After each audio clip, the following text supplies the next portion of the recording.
Good evening and welcome to another episode of Candid Conversations with the Grand Canyons. How are you, sir?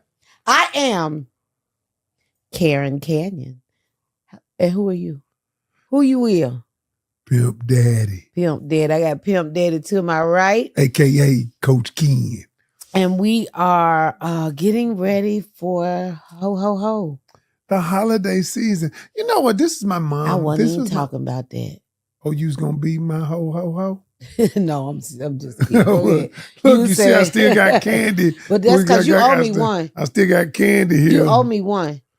Oh, you won for what? I'll tell you later. I'll tell you later. But go ahead. It was your ho, what? Ho, ho. It was your mom's what? No, this is my mom's favorite time of the year. And she just used to get so excited about Christmas. I know, she did. Wanting to buy everybody a gift. Even the people up there, like, Mom, who money you spending? She was like, boy.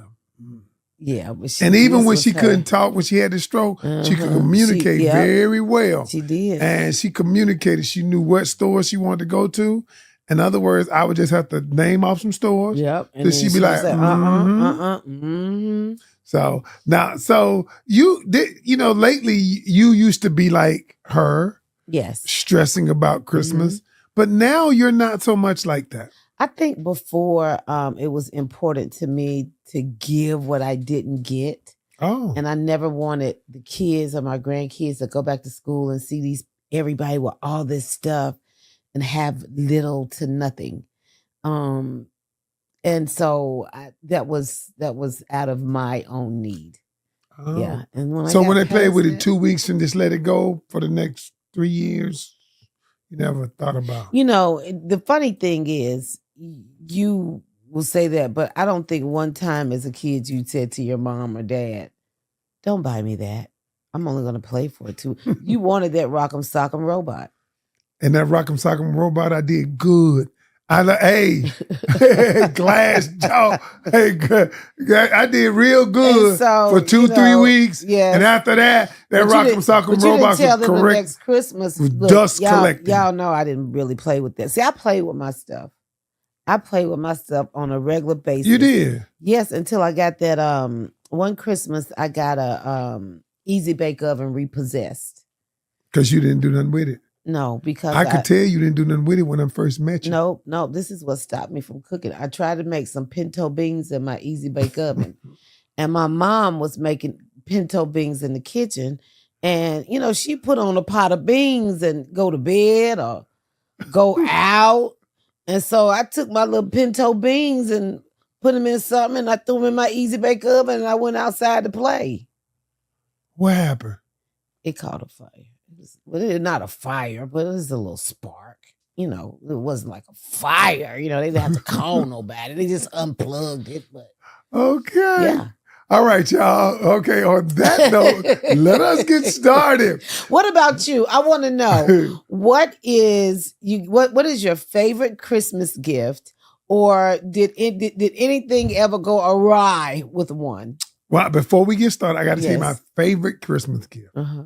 When I got Power Passers, it was a racetrack that the cars could switch lanes. Oh my goodness!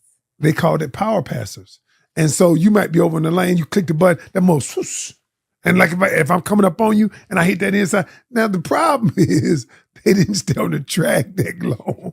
I thought when they shot the commercial, they always switch lanes and be woo, woo, woo, switching lanes. Mm-hmm. Yeah, but in person they fly off the track a little too much. Did that bother you? Bothered me. Oh wow. It made me want to put it down. Really? And I did. Wow. Okay. All right. Y'all, we're going to get into it. And what we're going to talk about is the new location. I mean, not location. The new show tonight. Okay. Tonight, we're going to talk about something. But last week, I've got to talk about, we talked about how Wendy's. How $7 saved our marriage. That was a good show. And a lot of people have watched those videos. And, I think that video has helped a whole bunch of people. Mm-hmm. This video tonight, not a video, but it is a video. We're doing it. But tonight we're going to talk about 7 whole days. 7 whole days. But before we do that, I got to tell you, y'all, the sponsor for this show is us. Us. We're the sponsors because we're having a holiday special for our games, for the Moment of Truth games. And the Moment of Truth game has been selling like crazy. We've been shipping it all over. And we have a holiday special. It's BLK 2024, BLK 2024. And you will get 20% off of that game, or matter of fact, any product. If you put BLK 2024, any of our products, you will get 20% off. And we will be running that through the holidays. Through the holidays. After Christmas, going to go back to the regularly scheduled price. All right? All right. So tonight, we're going to talk about 7 whole days. 7 whole days. So I want to give everybody some background. And so the background of this video that we did, that I did, I talked about it on Brandy Harvey's, on her podcast. And I shared with them that we had been dating a while. Mm-hmm. A long while. A long while. Well, like a once upon a time kind of, I'm sorry.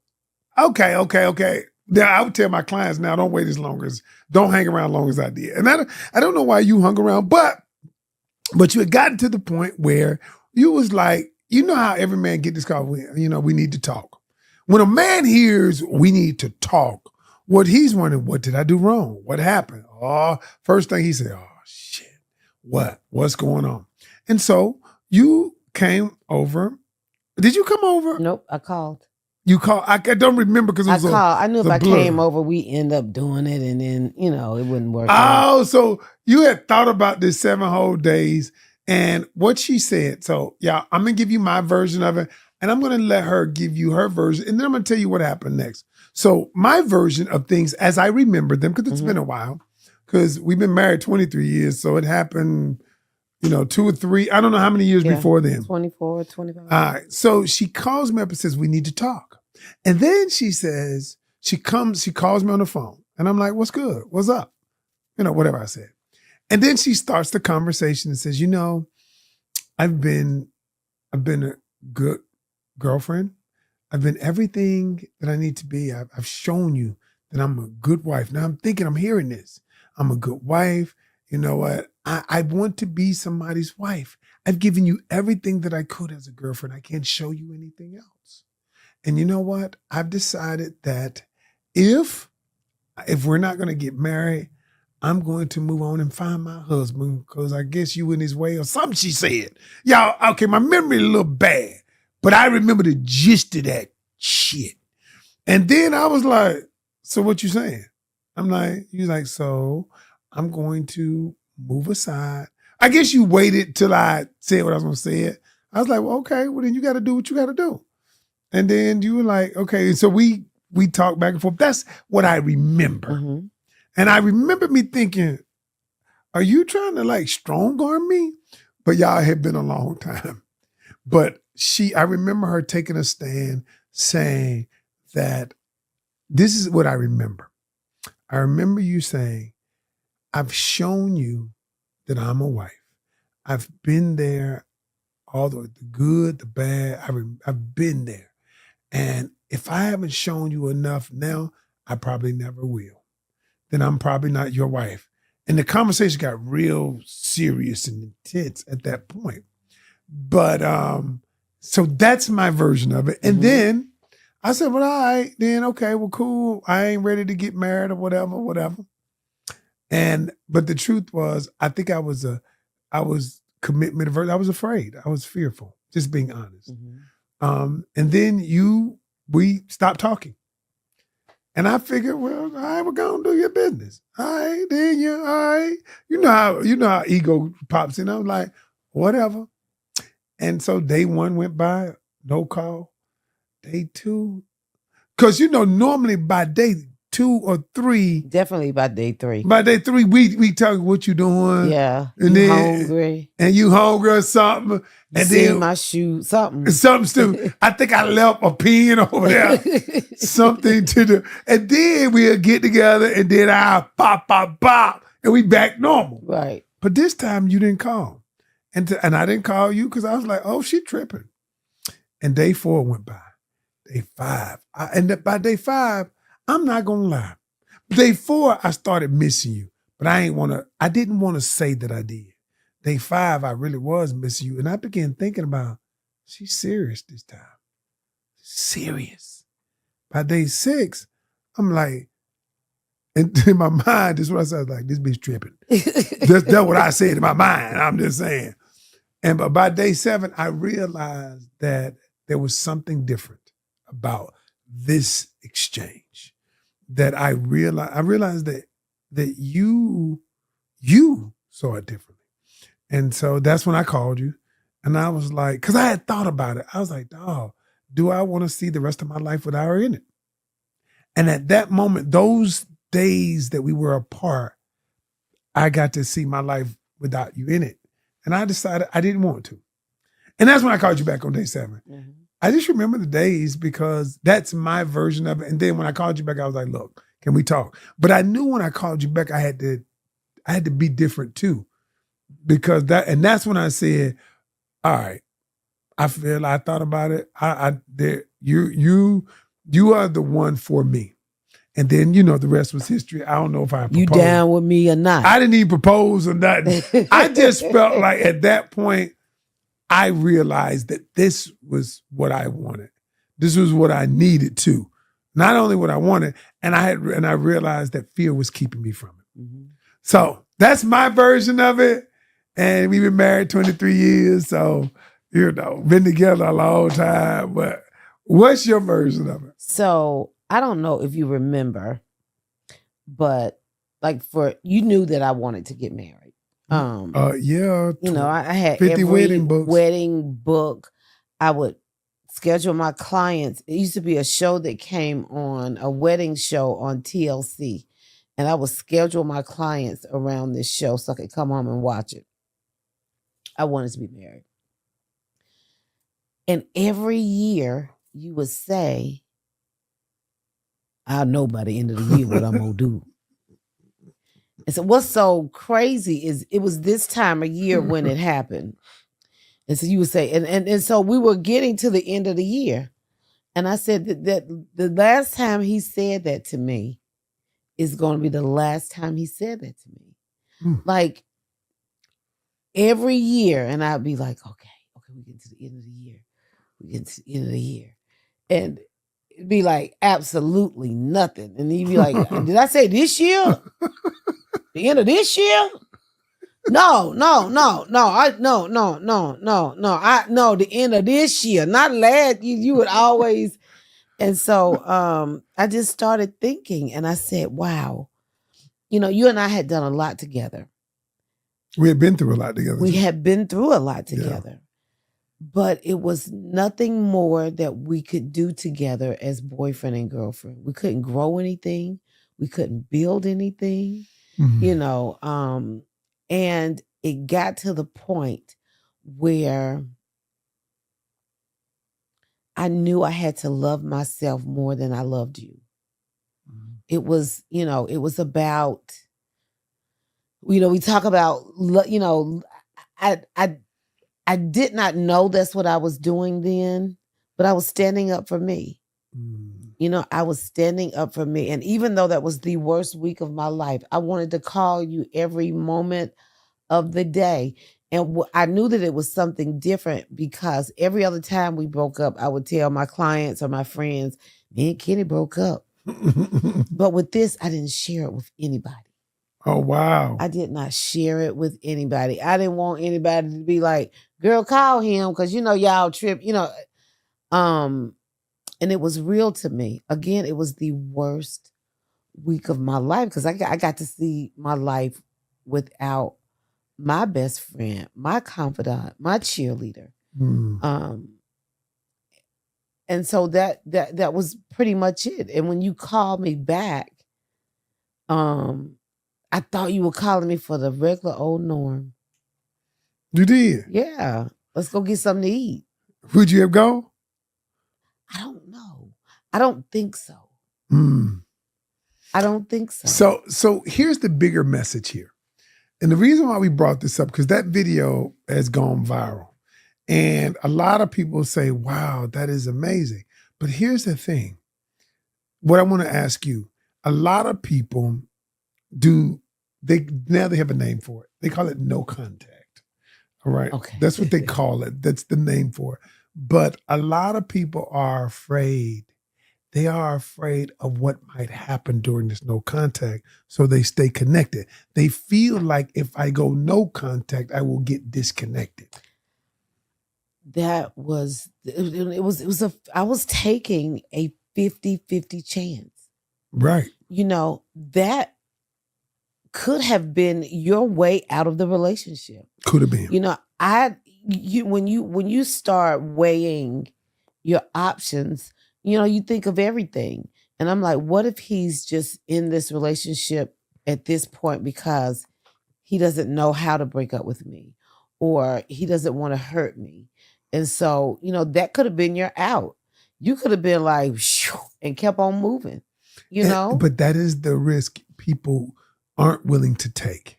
And so somebody asked me, one of my clients asked me, wow, your wife had, she did that and you came to your senses. And I said, here's what happened. I said, we get distracted in real life. Mm-hmm. And the distractions keep us doing what we're doing. Some people, you ever notice when the kids leave, when they become empty nesters, they end up getting a divorce? Mm-hmm. Because the kids kept them distracted all these years. And all these years that they never poured into the relationship because of the distractions, mm-hmm. work, kids, other stuff, and now when the distractions leave, when all the kids are gone, all right, and you have nothing but you, do you and the other person, do I love you for you? Do I want to be around you? Do I want to spend my valuable time with you? Mm-hmm. And a lot of people realize they might be in the same house, but they don't ever talk. Never talk. One person's upstairs, other person's downstairs, right. And they talk in passing. And so what happens is I realized something. I didn't have any distractions. Wow. It was a short period of time, but that was all I needed because we had a lot of time together. Right. We had a lot of time together, but I realized that my best friend, I didn't want to. Mm-hmm. I didn't want to do life without you. Now, here's the thing. Anybody listening, you have to be willing to take this chance. You do. It was a scary moment before I did it.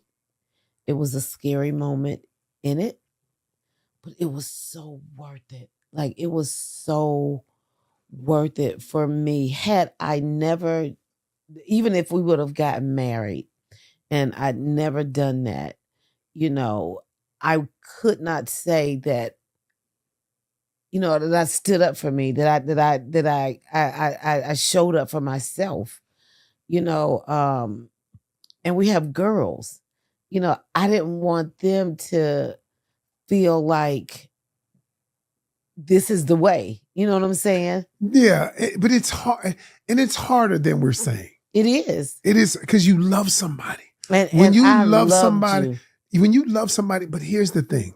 Please, y'all hear my heart. Every man ain't gonna make the decision I made. No. And every man is not gonna make it in 7 days. But here's the other thing. If that man is not your committed relationship, not your person, you have to embrace the fear, embrace the possibility of pain to meet your person. Because if you don't embrace it now, you will embrace it. And so I have the question for the audience. The question is, how many of you could have done that? How many of you have been in a relationship where you either done it, should do it, or should do it, or did it? Either you've done it, you should do it, or you did it. And what was the result? Yeah, please share. Please share, because, that video being viral. So here's the thing. When I look back, as I'm looking at the man who's explaining it, who just happens to be me, right? I often think about everything we do in life. It is not for us. Everything we do, I believe that God has given us an opportunity God through Jesus Christ, I don't want to get that confused, has given us the opportunity to impart on others. I don't believe it's for us. I believe we become the benefactors Right. of things that happen, like everything that we went through. Okay. It is not, it's so we can sit in Yes. this podcast and tell them that love does still exist, that good relationships still exist. Go ahead. Let me ask you a question. So I said earlier, I took a chance. I could have gone 50-50. Sure. How does someone recover that when you don't get that call back? How do you maneuver without blaming yourself? I mean, golly, I shouldn't have did that. Or running back to that person. How do you stand your ground and get through that? That's a very good question. And so I want y'all to hear what I'm about to say. And I'm going to answer the question by telling you a scenario. Okay. And you were with me during this scenario. Do you remember years ago when I went bankrupt? Mm-hmm. I went bankrupt. I had some partners. And at the end of the day, the grunt of the relationship, the blunt of it, the grunt of it, whatever you want to call it, fell on me. Mm-hmm. It destroyed my credit, they repoed my card, everything. And I was angry at my partners for a while. But here's what has to happen. I did a thing called reframing.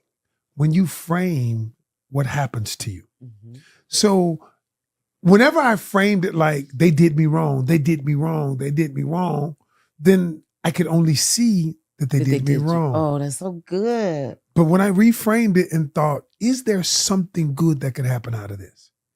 And here's how I reframed it. What if I could take what I've learned and I could use it to be a better businessman, Mm-hmm. to grow, and to empower others along the way? That was when I wrote my first book, Mm-hmm. written 9 books since then. Actually 10 with the 2 ebooks I just wrote. 10 books since then. But it was out of that scenario that me becoming self-reflective happened. Mm-hmm. Me understanding what I needed to do better. And so I reframed it as in my mind as, wow, that was a good thing, because now I know what to do in my next contract. Because remember, I had a contract that was a bad contract Right. that caused me to lose a lot of money. Right. And so now I know how to be a better businessman. And that one thing has allowed me to be in business 28 years without ever working for anybody else. But had that not occurred, I would not have been able to accept and to learn from it and to grow to be building this. Right. This, what we're doing today, is a result of that. Mm-hmm.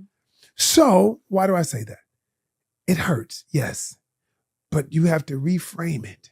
Then, okay, this relationship wasn't the one for me, but at least now I've learned from my relationship. This relationship is no longer, so I can be open for the relationship. That has happened to a lot of my students.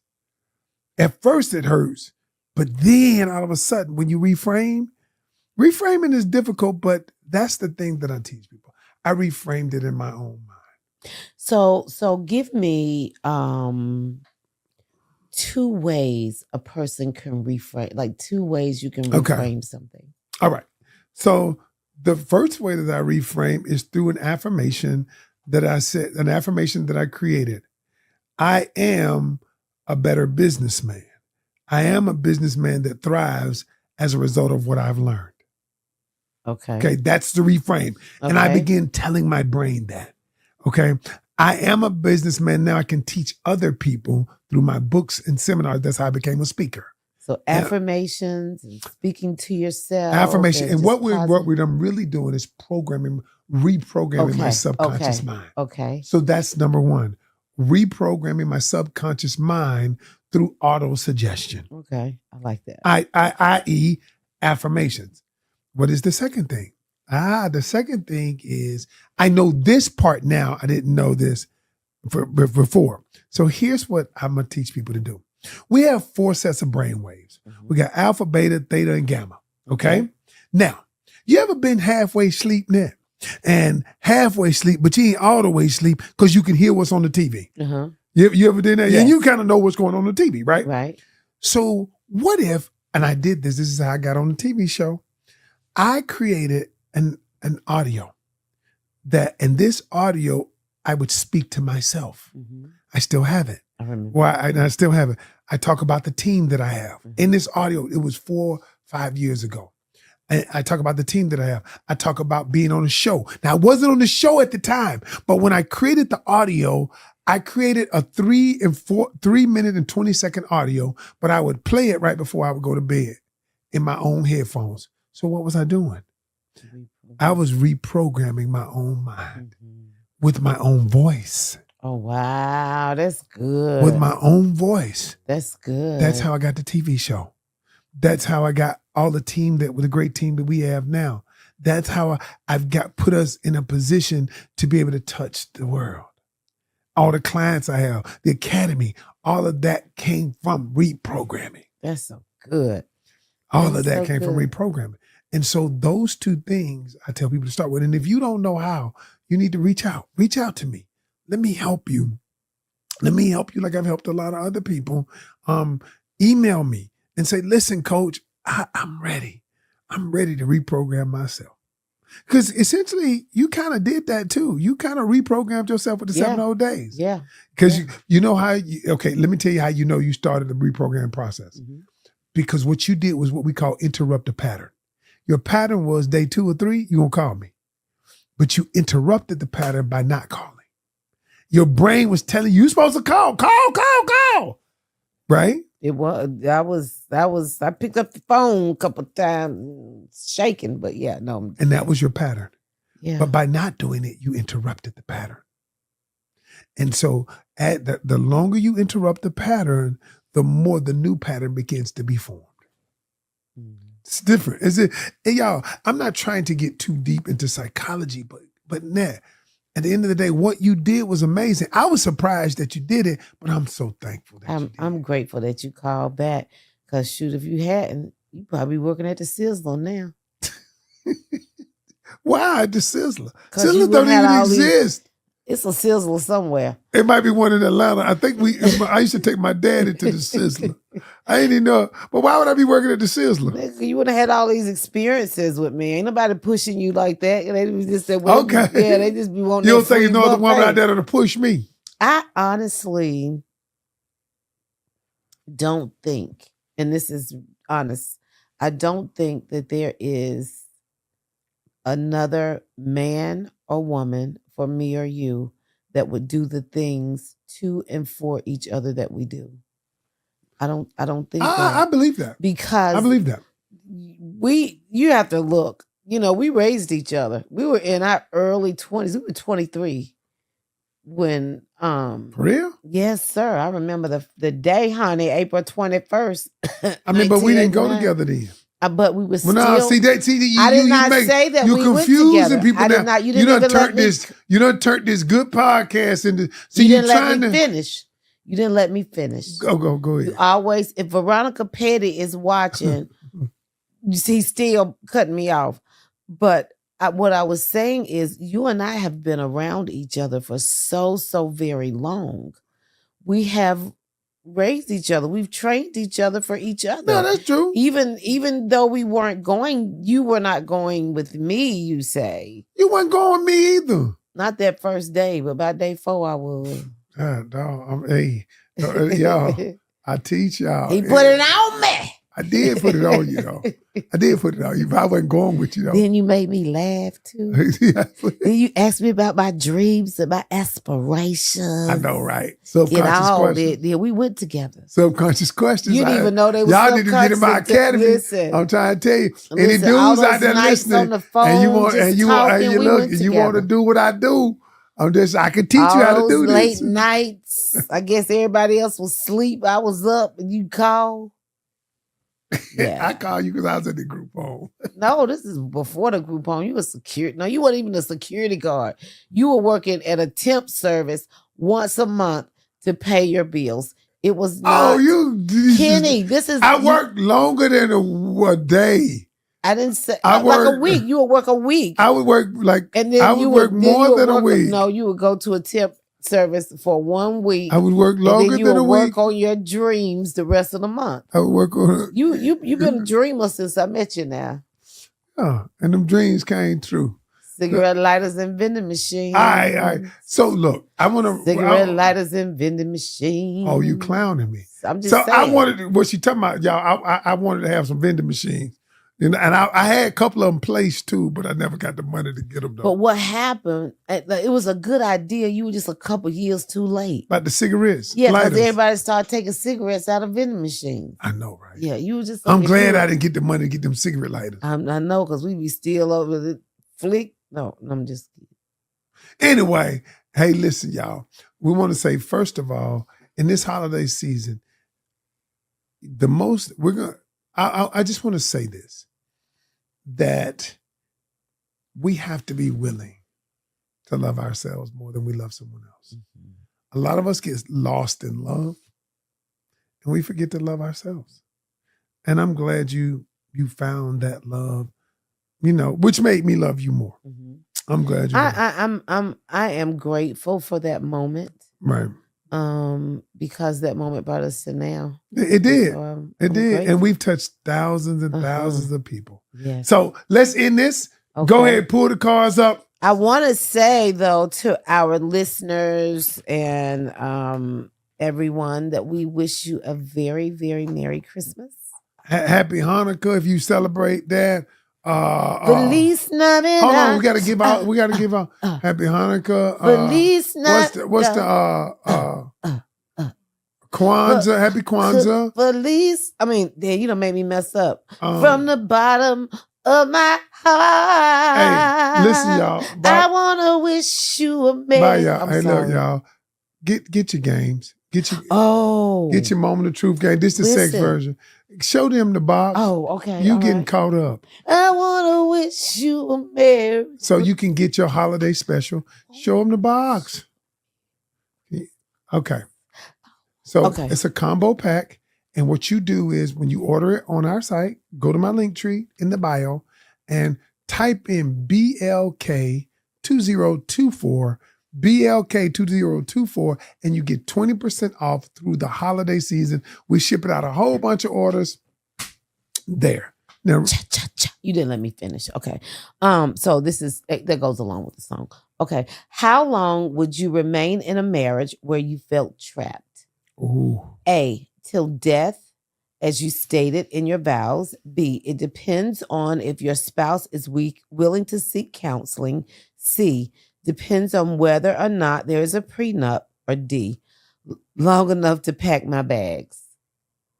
Where I feel trapped, though. How long would you remain in a marriage that you felt trapped? I would say where you felt trapped. I would say, which is the C is the one where depends on whether or not there was a prenup.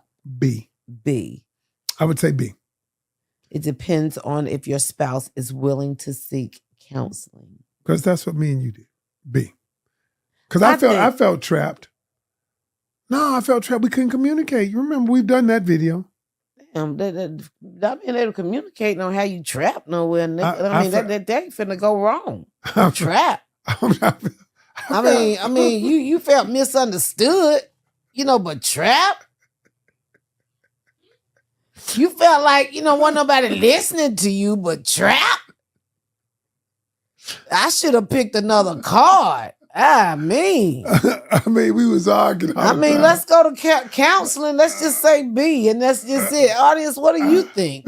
How long would you remain in a marriage where you felt trapped? A, till death, as you stated in your vows. B, it depends on if your spouse is willing to seek counseling. C, depends on whether or not there's a prenup. Or D, long enough to pack your bags. If you're trapped, I think you should just go on and pack your bags feeling trapped. I don't feel trapped no more, but I felt trapped. Dog, who knew that? I didn't. Well, y'all have a very Merry Christmas. Thank y'all. I don't feel trapped now, though. Look, that was the wrong. That was a good card, though. That was a good card. Look, things done went wrong. All right, y'all. Thank you for joining us. We appreciate y'all joining us. Thank you so much. And baby, thank you for setting me free. And I do want to say this. This is the first year that I haven't gotten so wrapped up in giving actual presents. We had a rough time with my mother the latter part of this year with her health. And it really made sense to me that it is the presence and not the Ooh. presence. Wow. I'm just grateful. Presence. And so, Not the guys, presence. let's spend this holiday season loving and not caring so much about what you did or did not receive. All right. Just being in someone's presence. And so thank you guys again for joining us. And we wish you a very, very Merry Christmas.